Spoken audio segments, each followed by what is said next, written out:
Hey everybody, I have a quick lesson here on connecting some major triad chords. So if we're in the key of G major, that's what we're going to be working in today. And we're going to use 3 triad shapes. So this first one you may know. I'll call out the frets for these 3 shapes over here. So it's going to be this first one, and this one.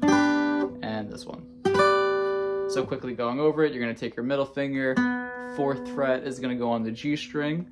You're going to bar with your pointer finger on the B and E strings on the 3rd fret. That's going to be your first shape for that G major.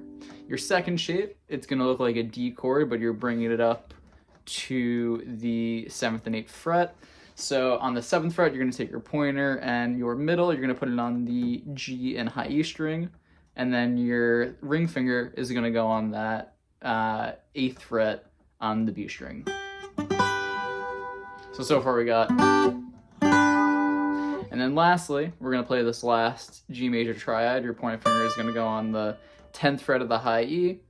Ring is going to go on the B string 12th. Middle is going to go on that G string 12th as well. So one more time from the top, we got these 3 major triad chords. And something I want to talk about is, you might know these shapes, right? But I think what is important is how do we connect it. So I'm going to go over this quick lick on how to connect these shapes, and then how to actually get down to this G major pentatonic, which is, I guess, what we could consider home base in this scenario. So I'll go through the lick, and then I will teach it one by one. So here it is.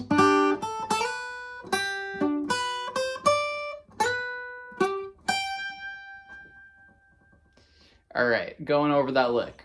You're gonna kind of rake over this G major. So we're gonna pluck down slowly. Like that. So after you hit it, you're gonna go pinky on the high E on the 5th fret, and you're gonna slide up to pinky on the E on that 7th.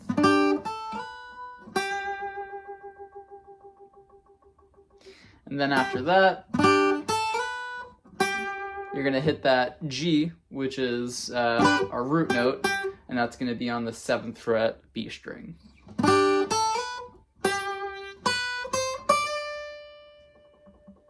Cool. So after you hit that B string there, you're gonna walk up that little line there, so it's gonna be all on the high E. You're gonna go 7, 8, 10. And just to show how this is being connected, obviously we're going to start here. And that little walk up is coming out of this D major triad. Or I'm sorry, G major triad. And then ending it, we're going to slide to this B on the 12th fret on the B string. You're going to hit that G note on the 12th fret of the G string, and then lastly, we're going to hit that octave, which is also a G note. That's going to be on your 15th fret. So from the top,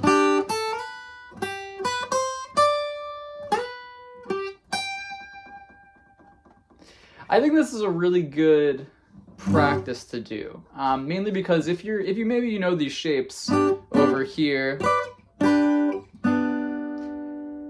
might not be so easy to connect it. We could take this even a step further and do variations around this connection. So maybe when we're down here, it's always great to slide up. Honestly, on any of them, but it sounds best on the 5th and the 3rd of these triads.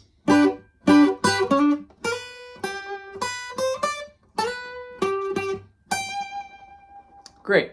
So now that we're down here, we're at this G major octave. We're now just at the G major pentatonic, so.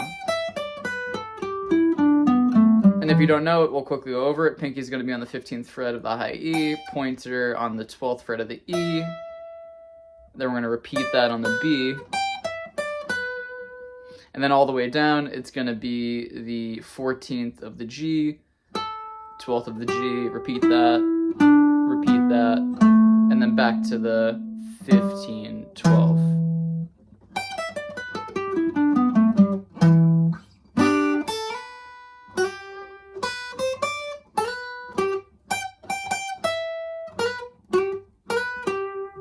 And again, when you're down there, it's not going to sound great to just do that, right?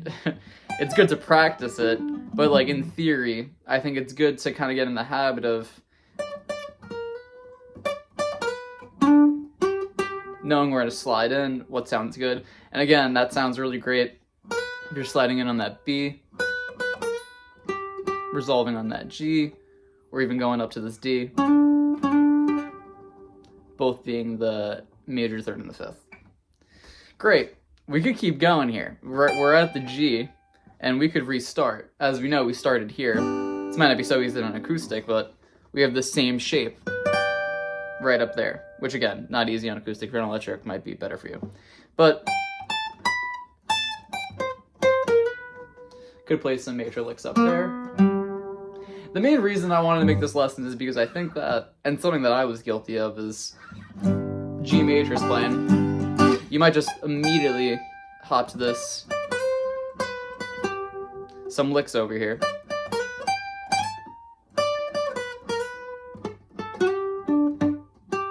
Something like that.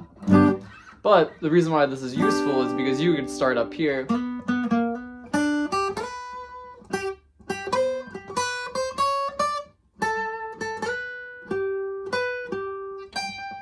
and work your way down. It just gives you more room to play around with.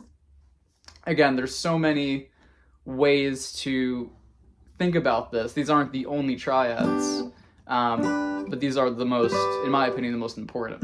So again, this could be done in any key. I just think this is a really great way to practice and visualize when you're soloing over something that's in G major. So hope you found this useful, and let me know if you want to see more like this.